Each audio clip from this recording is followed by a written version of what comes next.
സർവ്വതും തൂക്കി ലോക നേടുന്ന വിജയം മലയാളത്തിന്റെ ഒരുപാട് റെക്കോർഡുകൾ തകർത്ത വിജയം മാത്രമല്ല, ഒരുപാട് പേരുടെ വായടപ്പിക്കുന്ന ഒരു വലിയ വിജയം കൂടിയാണ്. കാരണം ലോക വിജയം നേടുമ്പോൾ ഏറ്റവും കൂടുതൽ പറഞ്ഞുകൊണ്ടിരിക്കുന്നത് ഇന്നാട വുഡാണ്. അങ്ങനെ ഒരിക്കലും മലയാള സിനിമയിൽ ഇന്നേ വരെ മലയാള സിനിമ ഉണ്ടായതിനു ശേഷം ഇന്നേ വരെ ഈ ഒരാടെയും വുഡല്ല. അഭിനയ പ്രാധാന്യമുള്ള അല്ലെങ്കിൽ സൂപ്പർ താരങ്ങൾ നമുക്കുണ്ടായിരിക്കാം, അവർക്ക് ഇനീഷ്യൽ കളക്ഷൻ കിട്ടുന്നുണ്ടായിരിക്കാം. പക്ഷെ ഇപ്പൊ മഞ്ഞുമേൽ ബോയ്സ് ആരാണ് അതിനകത്ത് സൂപ്പർ താരം? ഒരാൾ പോലും സൂപ്പർ താരമല്ല. അന്നേരം സൂപ്പർ താരങ്ങൾക്ക് ഇനീഷ്യൽ കളക്ഷൻ കിട്ടുമായിരിക്കും, പക്ഷെ അവസാനം നമുക്ക് കണ്ടന്റും ക്വാളിറ്റിയുള്ള സിനിമകൾ ഉണ്ടെങ്കിൽ ഉറപ്പായിട്ടും മലയാളികൾ ഇരുകൈയും നീട്ടി സ്വീകരിക്കും. വേറെ ഒരു ഭാഷയിലും കൂട്ടല്ല, കണ്ടന്റും ക്വാളിറ്റി ഉണ്ടെങ്കിൽ നല്ല രീതിയിൽ മാർക്കറ്റ് ചെയ്യാൻ അറിയാവുന്നവരുടെ കിട്ടിയുടെ ചെയ്തു കഴിഞ്ഞാൽ അത് ഗംഭീര വിജയമായിരിക്കും. അതിന്റെ ഏറ്റവും ഉത്തമ ഉദാഹരണമാണ് ലോക.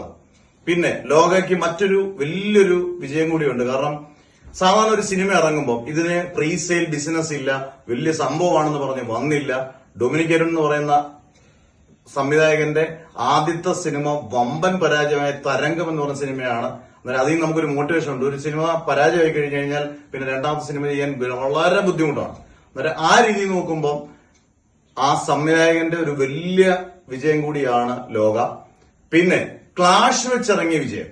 ക്ലാഷ് എന്ന് പറയുന്നത് ചെറിയ ക്ലാഷ് അല്ല. മോഹൻലാൽ സത്യനന്ദിക്കാടിന്റെ കൂട്ടത്തിൽ ഹൃദയപൂർവ്വം എന്ന് പറയുന്ന സിനിമയ്ക്ക് ക്ലാഷ് വെച്ചിറങ്ങി. അതിന്റെ കൂട്ടത്തിൽ ഫഹദ് ഫാസിലിന്റെ പടം, അത് നല്ലൊരു ബാനുള്ള സിനിമ.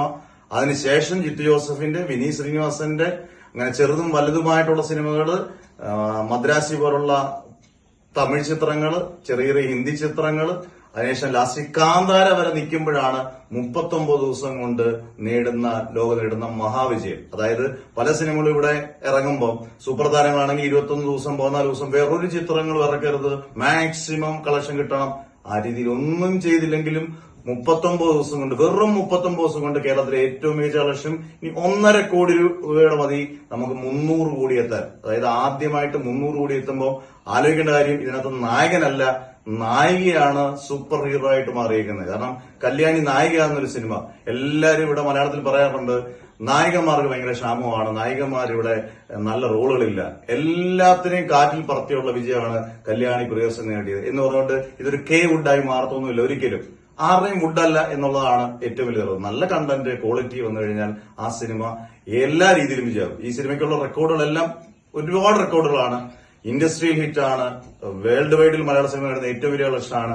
ഡൊമസ്റ്റിക് ഇന്ത്യയിലെ ഏറ്റവും എല്ലാ സംസ്ഥാനങ്ങളിലും കിട്ടുന്ന റെക്കോർഡാണ് ഏറ്റവും വലിയ വിജയം നേടുന്നത്. ബുക്ക് മൈ ഷോയിൽ നേടുന്ന റെക്കോർഡ്, ഏറ്റവും കൂടുതൽ പ്രോഫിറ്റ് നേടിയ ചിത്രം. അന്നേരം ഈ റെക്കോർഡും തകർക്കപ്പെടാനുള്ള റെക്കോർഡാണെന്നാണ് എല്ലാവരും മനസ്സിലാക്കേണ്ടത്. ഇത് നല്ല അടുത്തൊരു സിനിമ വരുമ്പോഴത്തേക്ക് ഓട്ടോമാറ്റിക്കായിട്ട് റെക്കോർഡും. ഇന്നാളുടെ സിനിമ വന്നാൽ തകർക്കപ്പെടും അങ്ങനെ ഒന്നും ഇല്ല എന്നുള്ളതാണ്. ഇതൊക്കെ പബ്ലിസിറ്റി സ്റ്റണ്ടുകൾ മാത്രമാണ്. നല്ല സിനിമകൾ വന്നു കഴിഞ്ഞാൽ ഉറപ്പായിട്ട് ഇപ്പൊ കാന്താര 1000 കോടി കന്നഡയിൽ നേടുന്ന ആദ്യത്തെ ചിത്രമാവും.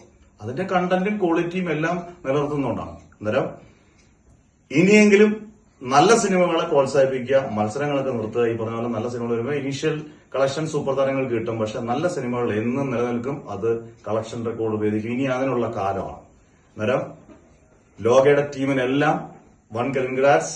300 കോടി ഏതാനും ദിവസം കൂടി എത്തട്ടെ. എന്തായാലും ഇതുവരെയുള്ള അച്ചീവ്മെന്റ്സിനെല്ലാം കൺഗ്രാറ്റ്സ്. അടുത്ത വീഡിയോ ആയിട്ട് കാണുന്നവരെ ബൈ.